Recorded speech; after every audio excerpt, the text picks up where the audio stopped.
She stepped out of the pool naked, thinking she was alone, but froze when she saw her master.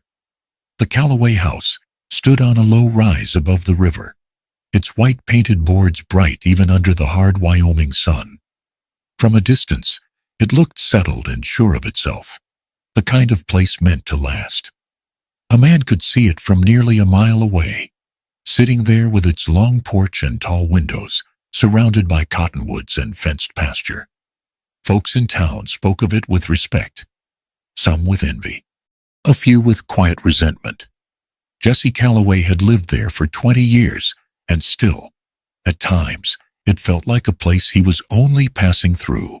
At 30 years of age, Jesse had the build of a man shaped by open land broad across the shoulders, lean at the waist, moving with an economy learned long before manners were taught. His skin was darker than that of the family who raised him, his hair worn long and tied back with a simple strip of leather. In town, people knew him as the adopted son of Mr. Henry Calloway, a wealthy trader who dealt in dry goods, horses, and freight contracts stretching as far as Cheyenne. They also knew, though few said it aloud, that Jesse had been born Apache. Mr. Calloway had taken Jesse in after a trade expedition gone wrong, years back in New Mexico territory. The boy had been 8 then, silent as stone, with eyes that watched everything. Calloway brought him north, gave him a name, a bed, an education, food enough, clean clothes, opportunity. What he could not give him was forgetfulness. Jesse learned early how to walk between worlds. In the house, he spoke proper English, ate with knife and fork, listened while guests discussed rail lines, tariffs, and profit margins measured in thousands of dollars. Outside, when he rode alone across the prairie or stood by the river at dusk, he felt the older pull, the one that asked no permission and offered no explanations. That morning, he returned from town just after 10, riding a bay gelding lathered with sweat. The air already pressed down heavy, near 90 degrees, and summer showed no mercy. He swung down, tied the reins, and paused a moment to take in the house. It was quiet, as it often was during working hours, though he knew better than to think it rested. Inside, the house breathed with labor. Alice moved through the back hall, carrying a washtub heavy with wet clothes. The water sloshed against the sides, soaking her skirt again, though it was already damp through. Her arms ached, her shoulders burned, and a dull throb had settled behind her eyes, sometime before dawn. She had been awake since 4, stoking the kitchen fire, scrubbing last night's pans, then hauling linens from the upstairs rooms. She was 25, though the mirror did her no favors. Her hair, once light brown and soft, stayed pulled back tight and frizzed from steam. Her hands were red and rough, knuckles cracked. Soap and ash had worked themselves into the lines of her skin. The dress she wore had been mended so many times, the original seams were hard to find. Alice did not complain. Complaining only gave others something to push against. The other servants, 3 women and 2 men, had long ago decided she was useful enough to keep and low enough to blame. Tasks fell to her without being asked. Mistakes, too. If someone shirked, Alice filled the gap. If something went missing, her name came up first. She had learned to keep her eyes down and her voice steady. As she passed the kitchen door, she heard laughter sharp and quick from inside. She did not look in. She set the tub down by the wash bench, wiped her forehead with the back of her wrist, and bent again to her work. Jesse entered through the side door, removing his hat. The smell of soap and damp cloth hung in the air. He slowed without meaning to. From where he stood, he could see Alice kneeling by the tub, scrubbing a shirt against the washboard, with steady, punishing strokes. Her sleeves were rolled up, showing arms marked with small bruises and old burns from the stove. She did not notice him. There was nothing remarkable about her at first glance. That was the trouble. She blended into the walls, into the floorboards, into the work itself. Yet Jesse felt the familiar tightening in his chest, the same feeling he'd had as a boy, when he watched men step over others without seeing them. He cleared his throat. Alice startled, nearly dropping the shirt back into the water. "I'm sorry, sir," she said quickly, standing halfway before realizing she was still bent and dripping. "I didn't hear you come in." "That's all right," Jesse said. His voice was calm, measured. "You needn't rush." She nodded, eyes fixed somewhere near his boots, and returned to scrubbing. The moment passed, but it did not leave him. Jesse walked on. But as he climbed the stairs, he thought of how quiet she had been. How tired. How no one had told her to stop. Upstairs, the house looked as proper as ever. Sunlight cut clean lines across polished floors. His adoptive mother rested in her room, attended by the doctor twice a week. His father was away on business, counting inventory and contracts as carefully as other men counted cattle. Order lived here, respectability, and beneath it, 1,000 small violences that never made a sound. Later, from his bedroom window, Jesse watched Alice cross the yard with a basket nearly as big as she was. The distance from the back door to the wash line was no more than 40 yards, yet she walked it as if it were a mile. He saw her pause once, just long enough to straighten her back, then continue. Something unsettled him. Then, not pity alone, but recognition. He had been brought into this house and remade by it. Alice had been brought in and worn down. Outside, the wind moved through the cottonwoods, whispering of open water and shade.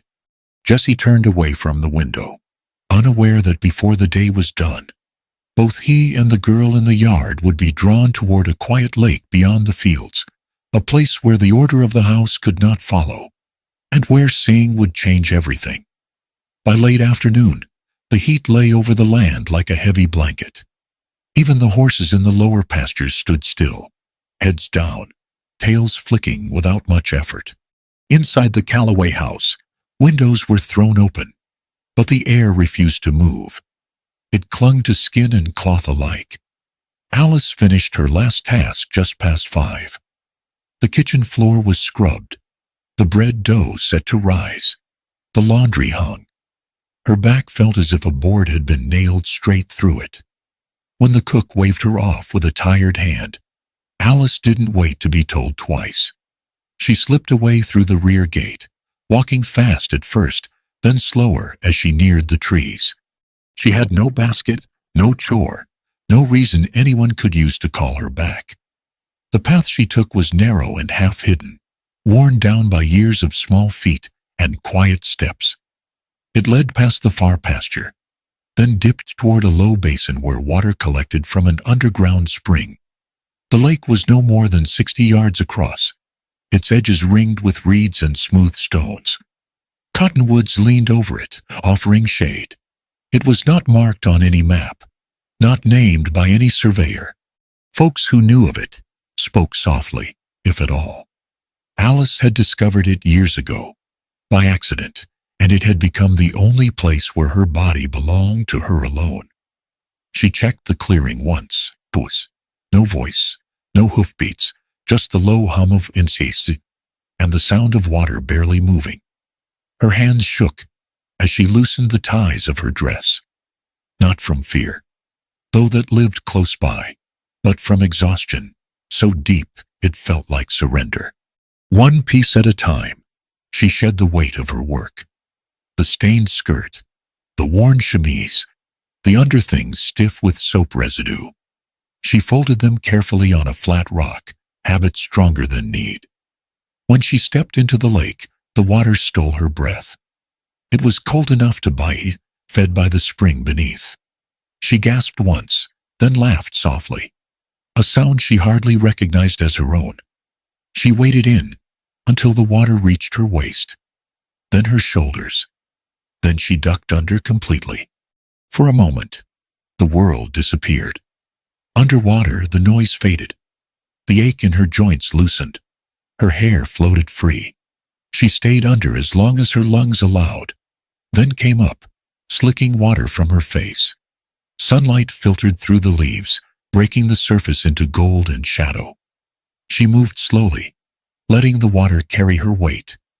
It had been months, maybe longer, since she'd bathed without rushing, without someone knocking or shouting. Here, there was no one to see the bruises on her arms or the red marks from lie. No one to judge how she looked without clean cloth and neat hair. She felt human again. Jesse had not planned to be there. He had left the house to walk off the heat, following the river at first, then drifting toward higher ground. The house felt too full that afternoon, though nothing unusual had happened. He wanted space, air that didn't smell of soap, and simmering meals and unspoken rules. When he heard water ahead, he slowed. The sound was faint, but unmistakable. He pushed aside a branch and stepped into the clearing. What he saw stopped him cold. A woman stood at the edge of the lake, water running down her skin, her hair darkened and loose down her back. For a heartbeat, his mind refused to place her. Then she turned slightly, and he knew. Alice. Jesse froze where he stood, every instinct screaming at him to turn away. He did, but not fast enough. She saw him, her breath caught in a sharp cry, hands flying to cover herself as best she could. Don't look. I'm not, Jesse said quickly, already turning his back, his face burning. I swear, I didn't know anyone was here. The words tumbled over each other, awkward and sincere. He stood stiff as a fence post, staring at the bark of a cottonwood. Alice scrambled for her clothes, heart pounding so hard it hurt. Shame washed over her, hot and sudden, drowning the peace she'd felt only seconds before. She pulled on her chemise, then her dress, not caring how it lay. I'm sorry, she said, voice thin. I didn't think anyone. You don't need to explain, Jesse said. This is my fault. I'll go. She didn't answer. By the time he dared to turn again, she was already retreating into the trees, barefoot and flushed, leaving only ripples behind her. Jesse stood there long after she was gone. He felt like he'd stumbled into something sacred without permission. The image of her not as a servant bent over a washboard, but as a woman at ease in her own skin burned behind his eyes. Not desire alone, but something quieter and heavier. Awareness. That evening, Alice worked in silence deeper than before. She avoided the front halls, the stairs, any place Jesse might pass. When she heard his voice, she turned away. When she felt eyes on her, she assumed the worst. Jesse noticed. At supper, he barely tasted his food. He replayed the moment at the lake again and again, searching for the right way it should have gone. There was none. Only the fact that something between them had shifted, whether either wanted it to or not. The house settled into night. Lamps were dimmed, doors closed. Somewhere down the hall, Alice lay on her narrow bed, staring at the ceiling. Her skin still held the memory of cold water and warm sun. Her mind replayed the look on Jesse's face. Not hunger, not cruelty, but startled respect. It confused her more than anything else. Across the house, Jesse sat by his window, watching the moon rise over the pasture. He told himself to forget what he'd seen, to remember his place, to let the lake return to being just water. In a house like the Callaways, nothing stayed private for long. It began with glances noticed, counted, misread. The way Jesse paused when Alice entered a room, the way Alice stiffened when she heard his boots in the hall. Neither of them spoke more than necessary, but silence itself can be loud, and the other servants heard it. By the third day after the incident at the lake, the whispers had started.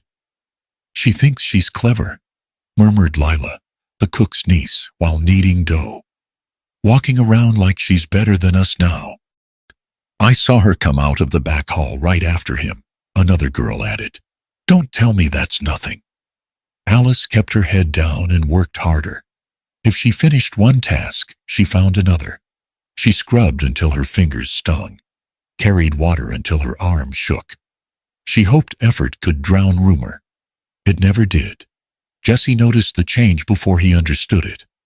Alice moved faster now, eyes always lowered. She flinched at raised voices that weren't meant for her. When he passed, she turned away so sharply it looked like fear.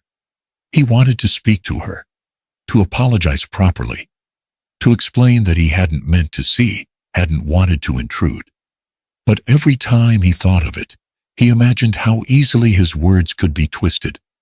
A man in his position did not have the luxury of private conversations with a servant girl, especially not one already under scrutiny. And scrutiny grew.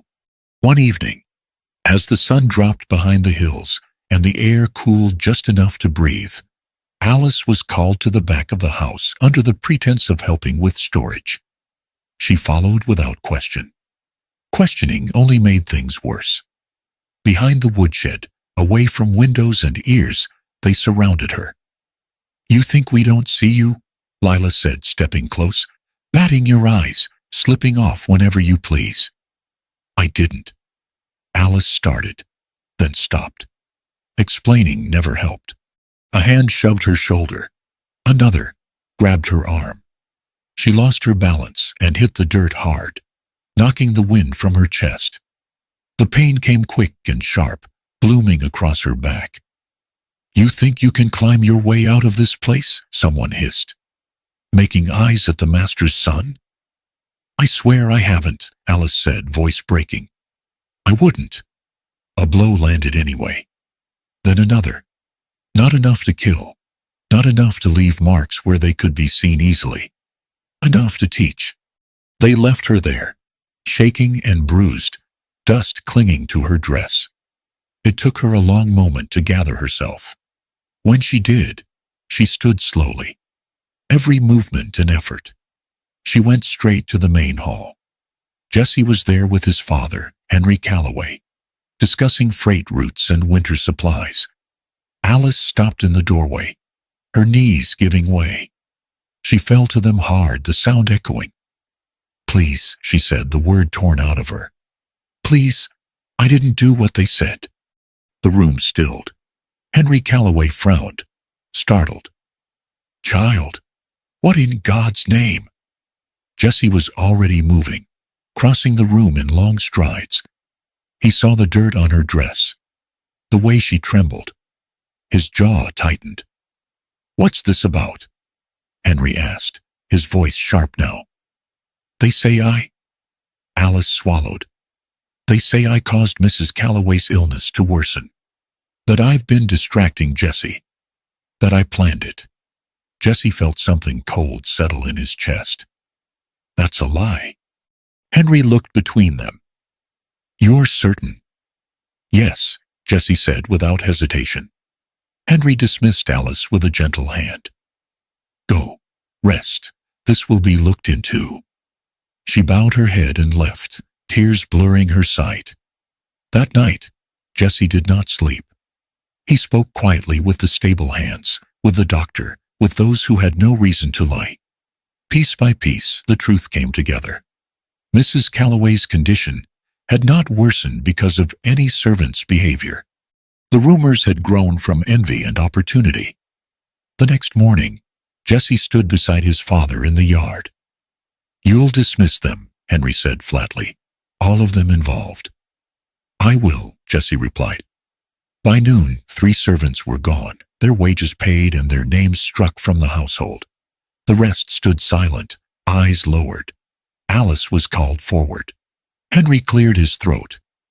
"You were wronged. This house failed you." She stared at the ground, unsure how to respond. Jesse spoke then, his voice steady. "You're safe here. No one will touch you again." She looked up, meeting his eyes for the first time in days. There was gratitude there, and something else, something fragile. In the days that followed, the house felt different, quieter, lighter in a way. Alice was given fewer tasks, fair ones. She was treated, if not kindly, then correctly. One evening, as the sun dipped low, she found Jesse waiting by the fence. "You said you wanted to see the world," he said softly, "even if only for a day." She hesitated. "I did." "Then come," he said. "Just one day." They left after dark, horses' hooves muffled by grass. The house slept as they rode into open land, stars bright overhead. By morning they were miles away, fishing by a stream, laughing quietly. By night they shared a small fire and a tent under a wide sky. For the first time, Alice felt free. And for Jesse the decision was already made, even if he didn't yet know the cost. They returned before dawn, slipping back across the fields while the house still slept. The grass was wet with dew, the sky just beginning to pale in the east. Alice rode behind Jesse, her hands light at his waist, her cheek pressed briefly to his back, when the horse stumbled. Neither spoke. Words felt unnecessary after the quiet hours they'd shared, after the simple meal cooked over a low fire, the shared blanket, the sound of wind moving through tall grass, like water. For one day, they had belonged only to themselves. Reality waited at the gate. By mid-morning, the house was awake and alert, in a way it hadn't been for some time. Mrs. Calloway's illness had worsened overnight, and the doctor's carriage stood in the yard. Servants moved quickly, voices hushed. Alice was pulled back into work before she had time to change out of her dust-stained dress. Jesse was summoned to his mother's room. She lay propped against pillows, her face pale, but her eyes sharp. "Where were you last night?" she asked without preamble. Jesse did not lie. "Out riding." "With whom?" He hesitated only a moment. "Alice." Silence filled the room, thick as smoke. "I warned you," Mrs. Calloway said at last, "about attachments, about carelessness." "This isn't carelessness," Jesse replied quietly. "It's choice." Her mouth tightened. "You forget who you are." "I know exactly who I am," he said, "and who I love." The words were spoken. They could not be taken back. News traveled faster than any horse. By afternoon, the house knew. By evening, so did Alice. She stood trembling in the small pantry, hands clenched in her apron, when Jesse found her. "They know," she said before he could speak. "Your parents. Everyone." "I know," he replied. "And there's more." She looked up, searching his face. "What?" "I told them I intend to marry you." The world tilted. "You, Jesse, you can't," she whispered. "They'll never allow it." "They don't have to allow it," he said. "It's my life." Her breath came fast. Fear rose in her chest, sharp and urgent. "And when they cast you out, when you lose everything, I won't be the reason you are ruined." Before he could answer, footsteps sounded in the hall. Henry Calloway's voice followed, hard and controlled. "Both of you. The parlor. Now." They stood side by side before the hearth, the space between them a careful inch. Mrs. Calloway sat upright, wrapped in a shawl. Henry remained standing, hands clasped behind his back. "This ends tonight," Henry said. "Jesse, you will end this foolishness. Alice, you will leave this house by week's end, with wages and a letter, if you wish." Alice felt her knees weaken. She opened her mouth, then closed it. Words failed her. "No," Jesse said. His father turned slowly. "No." "I won't abandon her," Jesse said, "and I won't pretend this is a passing fancy." Mrs. Calloway's voice cut in, thin with strain. "You shame us." Alice found her voice then, small but steady. "Please," she said, "don't punish him for me. I never meant." "There is more," Jesse said, interrupting gently. He took Alice's hand. She stiffened, then let him hold it. She swallowed. "I'm with child." The words fell into the room like a dropped plate final. Irreversible. Mrs. Calloway gasped. Henry's face went ashen. "You see?"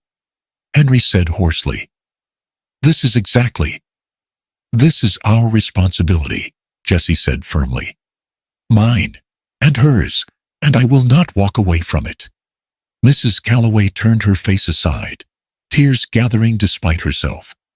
"You would throw away your future, your name, for this?" "For them," Jessie said. Henry straightened. "Then you will leave. Both of you. Tonight. If you walk out that door with her, you are no longer my son in this house." Alice's grip tightened on Jessie's hand. "Don't," she whispered. "Please, I'll go alone." He looked at her then, really looked. At the fear she carried. At the strength beneath it. "I won't," he said simply. They were given an hour. Alice packed what little she owned, spare dress, a shawl, a tin comb. Maggie slipped in, eyes red, and pressed a small bundle of bread and dried meat into her hands. "You're braver than all of them," Maggie said. "Don't ever forget that." They left as the sun dipped low, a rented wagon waiting beyond the far fence. Jessie did not look back at the house. They traveled south for days, the land opening wide and empty. Nights were cold. Meals were simple. But Alice laughed more than she ever had. They crossed into Apache land before winter set in, finding work, then a place of their own. A small cabin. A patch of ground. It was poor. It was hard. It was theirs. On a cold Christmas Eve, with snow piled against the door and a fire burning low, Alice brought their son into the world. Jessie held her hand through every cry, every breath. When the child finally lay quiet in her arms, Jessie wept openly, pressing his forehead to hers. "Welcome," he whispered to his son. "You are loved." Outside, the wind carried the sound of bells from a distant mission. Inside, for the first time in his life, Jessie Calloway was truly home. The winter after their son was born was one of the hardest Jessie could remember. Snow came early and stayed late, drifting knee-high against the cabin walls. The wind cut down from the mountains like a blade, slipping through every crack Jessie hadn't yet learned how to seal. Some nights the fire burned low before morning, and Jessie would wake with stiff fingers, feeding the stove before the cold could creep into the child's cries.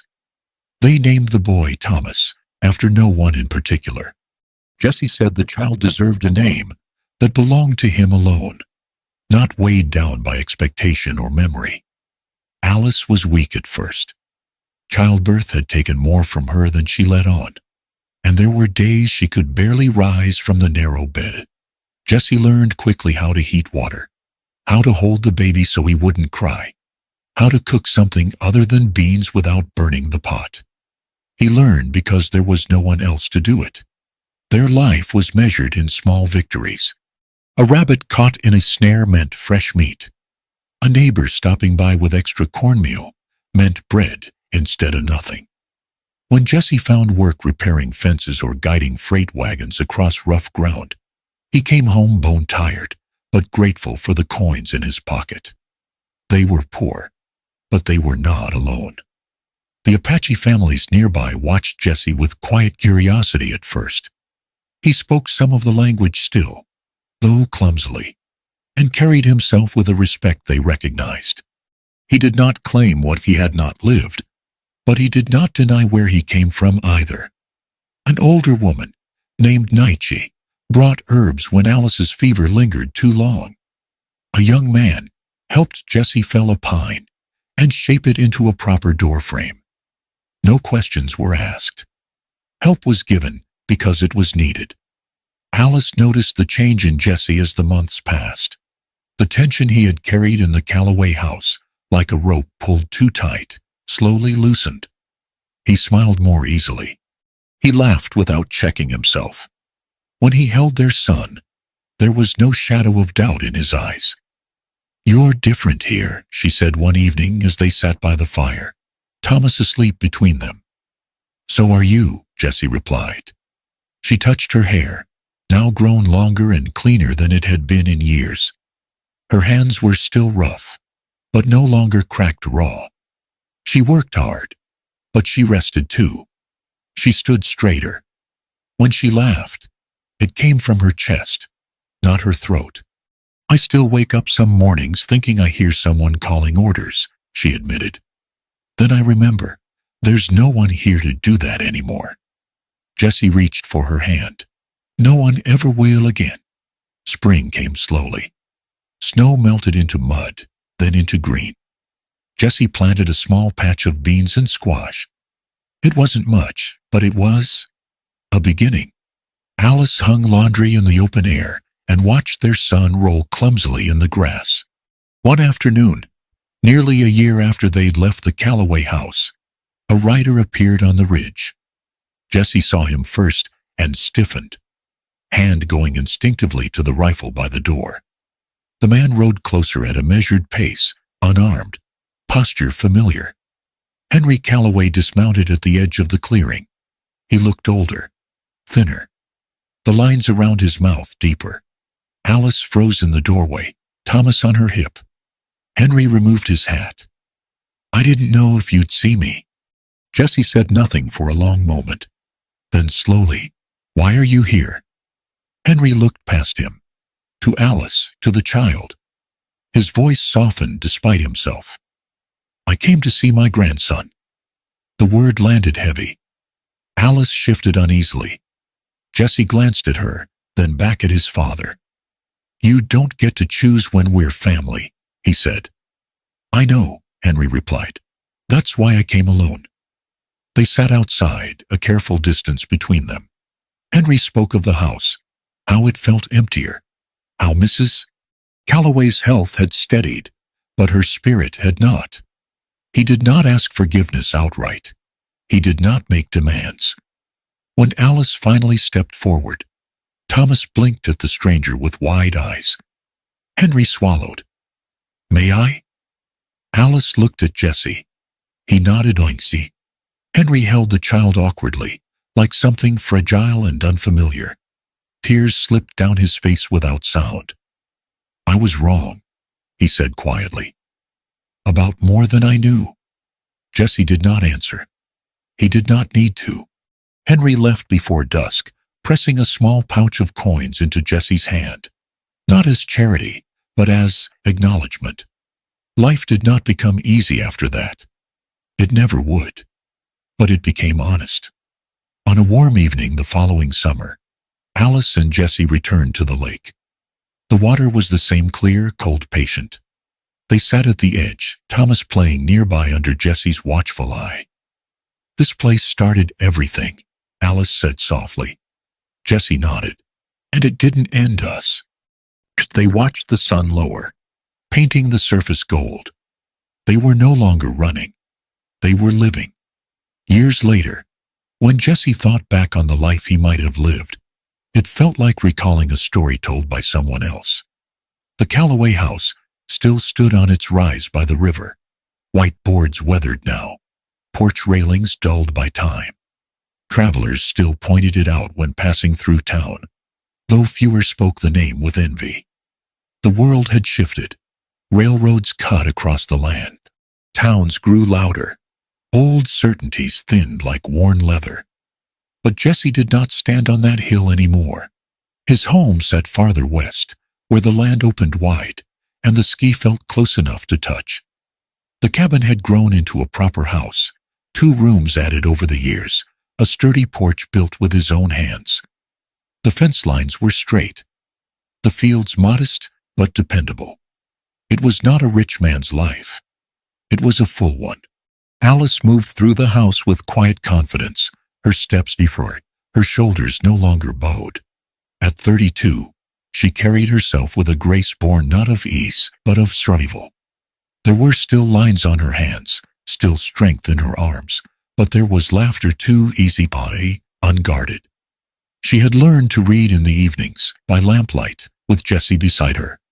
She kept a small notebook where she wrote thoughts she never would have dared speak aloud in another life. Some nights, she read them to him. Some nights, she did not. Jessie never pressed. Thomas grew like a weed in good soil, barefoot most days, hair always in his eyes, questions endless. By 7, he rode a pony better than most grown men. By 10, he could track deer and help Jessie mend a fence without complaint. He knew who he was, not a Callaway heir, not a curiosity, not a secret. He was the son of a man who chose love over comfort, and a woman who refused to remain small. One autumn evening, as the sun dipped low and the air carried the smell of dry grass and wood smoke, Jessie and Alice sat on the porch watching Thomas chase fireflies with his younger sister Mary, born 2 years after him. You ever wonder what would have happened if you hadn't gone to the lake that day? Jessie asked. Alice smiled faintly. Sometimes, but only the way one wonders about storms that passed. I was afraid, he admitted. Not of losing them, of losing myself. She rested her head against his shoulder. You would have survived. You always do. But you wouldn't have lived like this. The wind moved through the grass, carrying the sound of distant horses and something like peace. They were not untouched by hardship. There were lean years, a sickness that nearly took Mary one winter, a fire that damaged the barn. Jessie's body bore old aches that never fully left him. Alice still woke some nights from dreams of being cornered, voiceless. But hardship no longer defined them. They faced it together. Occasionally, news reached them from town. Henry Callaway passed quietly one spring, buried on the hill by the river. Mrs. Callaway followed a year later. Jessie attended neither funeral. He mourned in his own way, privately, without bitterness. He kept one thing from that house, a simple pocket watch Henry had given him as a boy. It still ticked steadily, marking time without judgment. On the anniversary of the night they rode away together, Jessie and Alice returned to the lake. They went every year, no matter the season, sometimes with the children, sometimes alone. The place had changed little. The water remained cold and clear. The cottonwoods still leaned in, as if listening. They stood at the edge, hands entwined. This is where I stopped being invisible, Alice said softly. And where I stopped pretending, Jessie replied. They did not undress. They did not need to. The lake had already given them what it could. As the years passed, Thomas grew tall, Mary stubborn and bright. The land bore witness to their season's births, losses, ordinary days stitched together into something solid. Neighbors came to know the place as welcoming, fair, a place where a man's word mattered more than his name, and a woman's voice was not dismissed. Alice insisted on that. When young girls came to help during harvest, she taught them not just the work, but rest, not just obedience, but worth. Never let anyone convince you that silence is the same as humility, she told them, and never believe that love must be earned by suffering. Jessie watched her do these things and felt a quiet awe. He had been raised by a house. She had been shaped by survival. Together, they had built something better than either inheritance. On a winter night, many years later, snow fell softly outside, much like the night Thomas had been born. Jessie sat by the fire, older now, hair threaded with gray. Alice slept in a chair nearby, a blanket over her knees, her breathing slow and steady. Jessie listened to the wind and thought of the path that had led him here, the white house on the hill, the long ride into the dark, the lake that had changed everything. He did not regret a single step, because some lives are not meant to be easy. They are meant to be chosen. And long after the house on the hill faded into memory, long after names and titles lost their weight, what endured was this: a man who saw a woman as she truly was, a woman who believed she deserved more, and a love strong enough to leave everything behind and build a home that no one could take away. Thank you for staying with Jesse and Alice to the very end of this journey across the American West. If this story moved you, please subscribe, like, share, and leave a comment so I can keep creating even more meaningful and exciting stories for you. Thank you all so much for listening.